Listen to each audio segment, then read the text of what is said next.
तो गाइस जैसे कि आपको पता है यहाँ पे रिसेंटली माइक्रोसॉफ्ट के कुछ सॉफ्टवेयर्स में यहाँ पे गड़बड़ हो गई थी, जिस वजह से यहाँ पे भाई दुनिया भर के सभी कंप्यूटर्स में ब्लू स्क्रीन आ गई थी। जो बहुत सारे कंप्यूटर रिकवरी मोड में चले गए थे और यहाँ पे टोटली स्क्रीन ब्लू हो गई थी, जिसमें कुछ नहीं दिख रहा था, जिसकी वजह से यहाँ पे बहुत सारे देशों में बहुत बड़ी बड़ी प्रॉब्लम आ गई थी, जिसको हम बोल सकते हैं ग्लोबल शॉर्टेज यहाँ पर हो गई थी एक तरीके से। तो वो चीज़ क्या है, वो सारी चीज़ क्या है और क्यों हुई, तो सारी चीज़ मैं आपको यहाँ पे एक्सप्लेन करूँगा, करने की कोशिश करूँगा।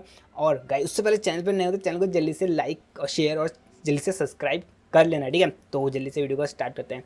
तो देखिए गाइस रिसेंटली यहाँ पे जो माइक्रोसॉफ्ट का अभी सिस्टम फेल हुआ था, पे हम बोल रहे हैं ग्लोबल शॉर्टेज यहाँ पे बोला जा रहा था। तो ये सारी चीज़ें यहाँ पे हुई थी, जिसकी वजह से बहुत सारी चीज़ों में फ़र्क पड़ा था। जो बड़े बड़े देशों में भी इसका इफेक्ट पड़ा था, पर इंडिया में उतना ज़्यादा नहीं हुआ था, क्योंकि इंडिया में सिर्फ यहाँ पे कुछ ही कंपनीज, ये एयरलाइंस है, एयर इंडिया की कंपनी है जो एयरलाइंस वाली कंपनी है, जो यहाँ पे भी ब्लू स्क्रीन उनको देखने को मिली थी। और दूसरे देशों में तो गाइज़ यहाँ पे एटीएम से लेके कंप्यूटर से लेके मतलब सारी चीज़ गाइज़ यहाँ पे ब्लू स्क्रीन में कन्वर्ट हो गई थी।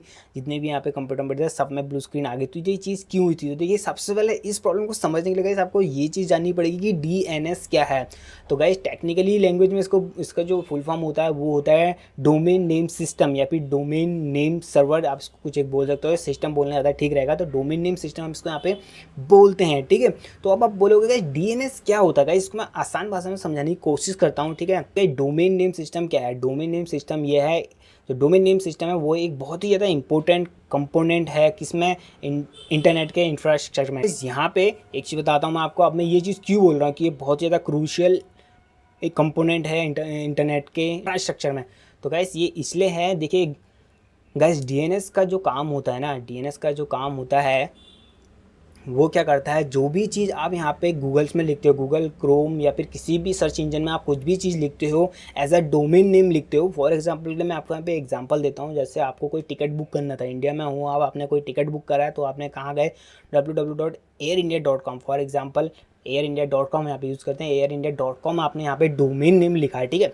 तो अब क्या होगा गाइस, यहाँ पे आपने वो गूगल क्रोम में लिख दिया www.airindia.com लिख दिया। अब ये क्या हुआ, ये हुआ डोमेन नेम, इसको बोलते हैं डोमेन नेम, ठीक है। ये इंग्लिश में होता है, आप इसको इंग्लिश में लिखते हो। अब देखिए गाइस ये लैंग्वेज जो है ना, ये कंप्यूटर नहीं समझता है, ठीक है। आपको पता है कंप्यूटर हमेशा वर्क करता है बाइनरी या फिर जीरो न्यूमेरिकल फॉर्म में यहाँ पे काम करता है। तो यहाँ पे क्या करता है, जो ये डीएनएस है, ठीक है, देखिए आप इसको ऐसे समझिए, ये यहाँ पर यूज़र है, ये यूज़र है और ये है इंटरनेट, ठीक है। इन दोनों के बीच में जो एक यहाँ पे खड़ा है, ये जो एक पर्सन जो है यहाँ पे, फॉर एग्जांपल हम इसको पर्सन से एज इंडिकेट कर रहा हूँ, ये जो बीच में जो पर्सन है ये है डीएनएस है, ठीक है। ये क्या करता है, जो भी आपने डोमेन नेम यहाँ पे इंग्लिश में लिखा है ना, ये सीधे जाता है इसमें, ये सीधे जाएगा इसमें आपके डीएनएस में। और ये डीएनएस क्या करता है, इस डोमेन नेम को कन्वर्ट करता है न्यूमेरिक फॉर्म में। मीन्स आपने आईपी एड्रेस देखे होंगे कैसे होते हैं, 1.9 ऐसे करके होते हैं। तो इनको यहाँ पे ट्रांसफॉर्म करने का काम इसका होता है। तो इसलिए इसको बोला जाता है कि domain DNS system, domain name system जो है ये एक फ़ोन बुक की तरह काम करता है इंटरनेट में, ठीक है। देखिए गाइस जो सबसे पहले डीएनएस के की फ्रेम होते हैं वो क्या होते हैं, ठीक है। और गाइस मैं इससे पहले यहाँ पे एक वर्ड आपके लिए और यूज़ कर देता हूँ, डीएनएस हायरार्ची, ठीक है। आपको ये हमेशा याद होना चाहिए, डीएनएस जो है हायरार्ची फॉर्म में काम करता है। अब हायरार्ची क्या होता है, देखिए हायरार्ची एक ऐसी चीज़ होती है जिसमें आप यहाँ पे बैकग्राउंड में देख सकते हो। हायरार्ची में क्या होता है, सबसे पहले एक टॉप में होता है एक बंदा। फॉर एग्जाम्पल के लिए आप इसको ऐसे समझिए कि ये कोई ऑर्गेनाइजेशन है, कोई एक ऑर्गेनाइजेशन है जिसमें सबसे ऊपर टॉप में बैठा है बॉस, ठीक है, जिसको बोलते हैं रूट, इन टेक्निकल लैंग्वेज इसको बोलते हैं रूट, ठीक है। वो बैठा होता है, फिर उसके नीचे होता है, बॉस के नीचे होता है एचआर होता है, वॉइस होते हैं, छोटा बॉस होता है, उससे छोटे बॉस होते हैं। तो ये सारे डिपार्टमेंट यहाँ पे डिवाइड होते हैं हर एक के लिए। तो ये क्या है, सबसे पहले रूट हुआ, फिर उसके नीचे सब रूट बोल सकते हो, दूसरे ऐसी चीज़ें हुई, फिर उसके बाद नीचे सारे कर्मचारी जो बाकी होते हैं, एम्प्लॉय, वो सारे लोग होते हैं। आपको समझाता हूँ वर्क फ्लो ऑफ डीएनएस। देखिए जो सबसे पहले जो सबसे मेन चीज़ होती है वो होता है यूज़र्स, मीन्स हम और मैं और आप, ठीक है, जो यहाँ पे इंटरनेट का यूज़ कर रहे हैं, ठीक है। किसके थ्रू, डीएनएस के थ्रू। डीएनएस नहीं होगा तो आप डायरेक्ट यहाँ पे इंटरेक्ट नहीं कर सकते हो ऑनलाइन सर्विसेज के साथ, ठीक है। तो डीएनएस ही एक ऐसा है जो आपको कैपेबल बनाता है, आपको एक पावर देता है, सुपर पावर देता है कि आप मशीन से यहाँ पे अपना काम निकलवा लेते हो, ठीक है। तो ठीक है, अब ये है। अब देखिए सबसे पहले क्या होता है, अब मैं यहाँ पे फिर से एग्जांपल दूंगा। आप यहाँ पे अपने कंप्यूटर स्क्रीन में, आपको कहीं जाना था, आपने यहाँ पे एक टिकट बुक करना था, ठीक है। तो आपने टिकट बुक करना था, उस टिकट को बुक करने के लिए आप क्रोम में गए, फ़ोन में किसी में भी आपने क्रोम में या फिर लैपटॉप में वो साइट लिख दी, airindia.com आपने लिख दिया, ये .com क्या हुआ, ये हो गया आपका डोमेन नेम, ठीक है। अब आपने इसको डाल दिया। अब DNS यहाँ पे नहीं होगा तो यहाँ पे कंप्यूटर इसको नहीं समझेगा, ठीक है। तो यहाँ पे DNS बीच में आ गया, डोमेन नेम आपने लिख दिया। अब उसके बाद यहाँ पे जो नेक्स्ट प्रोसेस होगी वो क्या होगी, DNS रिजॉल्वर। यहाँ पे जो सेकंड टर्म होता है DNS resolver, domain name system resolver. यहाँ पे एक यहाँ पे कंपोनेंट आता है, यहाँ पे ये फॉर्म आती है, तो यहाँ पे दूसरा वाला है डोमेन नेम सिस्टम रिजॉल्वर, ठीक है, ये चीज़ आती है। तो ये क्या करता है गाइस, जो भी आपने ऊपर से रिक्वेस्ट भेजी होती है ना, ये उसका कैचेस चेक करता है, ठीक है। ये इसका काम होता है रिजॉल्वर का, चेक जो है कैचेस चेक करना कि यहाँ पे ये चीज़ सही आई है नीचे को या नहीं आई है, ठीक है।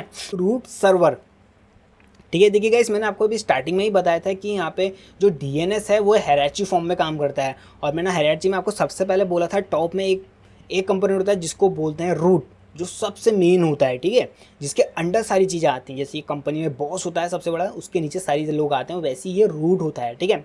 तो इसका काम क्या होता है, देखिए रूट का काम होता है जब भी कोई यूज़र यहाँ पे कोई डोमेन नेम लिखता है, ये इसको चेक करता है कि ये इस सर्वर से, इस डोमेन से रिलेट करता है कि नहीं। अगर रिलेट करता होगा तो ये उसको आगे प्रोसीड कर देगा। जो भी आपने रिक्वेस्ट प्रोसीड करी थी वहाँ से, डोमेन नेम लिखा था airindia.com, अगर वो देखेगा कि हाँ ये चीज़ मेरे सर्वर में है, ये मेरे रूट सिस्टम में है, तो ये क्या करेगा, उसको एक्सेप्ट करेगा और आगे प्रोसेस कर देगा। अदरवाइज़ ये क्या करेगा, इसी रिक्वेस्ट को पीछे मीन्स ऊपर की साइड जो यूज़र है उसके पास एज अ क्वेरी भेज देगा कि आप इसको चेक करो ये सही है या नहीं।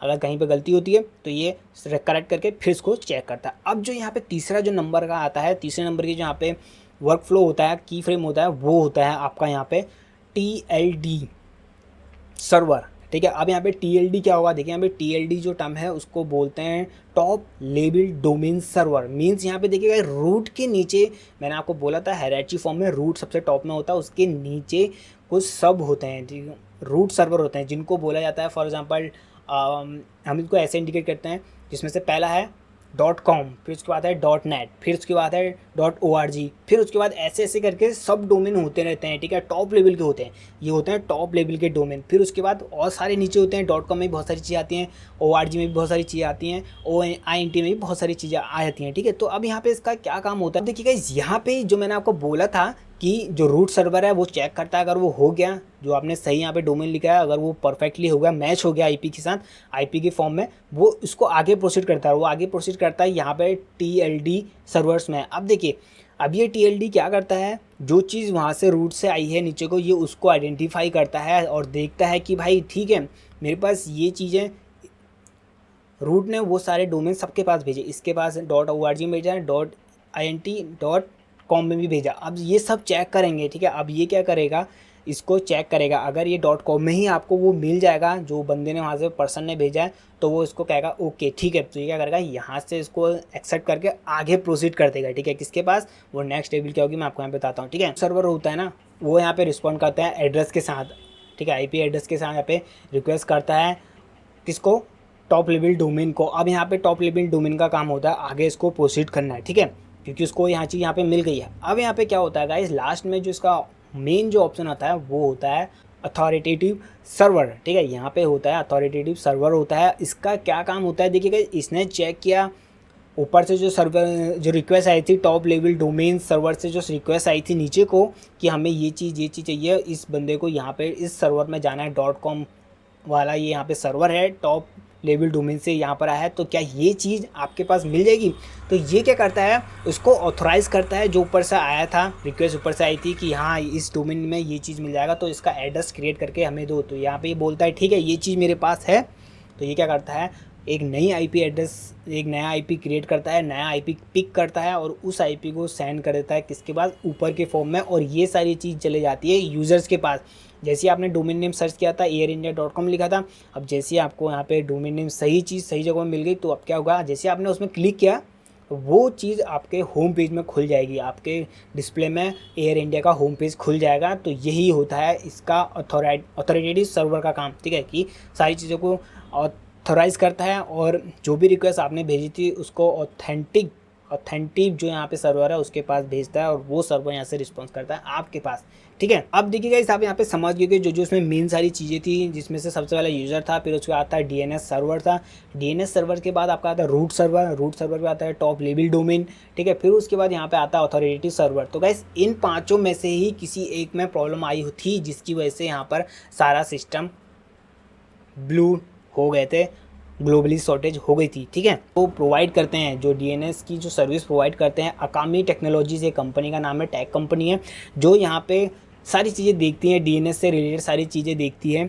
जो इसको मैनेज करती है और इस साइज़ की सिक्योरिटी का जिम्मा, इसका प्रॉपरली काम करे इसका जिम्मा इसके उसमें होता है। और ये रिस्पॉन्सिबल होती है किसके लिए, जो आपके डोमेन्स इनको आइडेंटिफाई करती है और उसको ट्रांसफ़र करती है और कन्वर्ट करती है किसमें, आईपी एड्रेस में, और जिससे कि जो यूज़र्स होते हैं वो कैपेबल हो जाते हैं कि ये अपना काम मशीन से निकलवा सकें, ऑनलाइन सर्विसेज को यूज़ कर सकें, यही इसका काम होता है। तो गाइस इसी वजह से जो मैंने आपको यहाँ पे की फ्रेम्स बताएं, इसी वजह से यहाँ पे किसी एक में प्रॉब्लम आई होगी। देखिए नॉर्मली ये जो प्रॉब्लम बोली गई थी कि हुआ है कि क्योंकि यहाँ पे नया अपडेट आया था, माइक्रोसॉफ्ट के इनमें कुछ नए अपडेट्स आए थे, जिसकी वजह से अब आपको पता है जब भी कोई नए अपडेट्स आते हैं तो नए अपडेट्स के यहाँ पे बग्स भी आते हैं, तो उन्हीं बग्स की वजह से ये यहाँ पे फॉल्ट हुआ था। तो आई होप आपको ये सारी वीडियो समझ में आई होगी, मैंने कोशिश करी कि समझा सकूँ ईजी वे में।